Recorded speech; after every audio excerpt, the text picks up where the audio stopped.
Let's make kaju paneer. First చెక్క, అనాస్ పువ్వు, లవంగం పౌడర్ చేసి పక్కకు పెట్టుకోండి. నెక్స్ట్ ఆనియన్స్, టొమాటో, కాజు సపరేట్గా పేస్ట్ చేసుకొని పక్కకు పెట్టుకోండి. ఇప్పుడు ఒక గిన్నెలో ఆయిల్ యాడ్ చేసుకొని వేడెక్కిన తర్వాత ఫస్ట్ పౌడర్ చేసుకున్న స్పైసెస్ పౌడర్ యాడ్ చేయండి. నెక్స్ట్ ఆనియన్ పేస్ట్ యాడ్ చేయండి. అది కొంచెం ఒక 5 మినిట్స్ కుక్ అయిన తర్వాత అల్లం వెల్లుల్లి పేస్ట్ ఒక స్పూన్ యాడ్ చేయండి.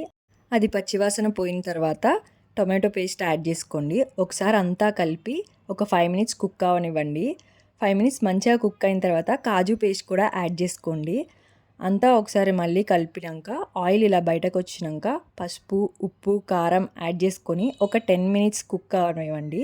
మంచిగా కుక్ అయితే అంత మంచి టేస్ట్ వస్తుంది. ఇప్పుడు పన్నీర్ క్యూబ్స్లా కట్ చేసుకొని యాడ్ చేసుకొని లాస్ట్లో కొత్తిమీరతో గార్నిష్ చేసుకుంటే యమ్మీ యమ్మీ కాజు పన్నీర్ రెడీ. ట్రై చేసి ఎలా ఉందో కమెంట్స్లో చెప్పండి.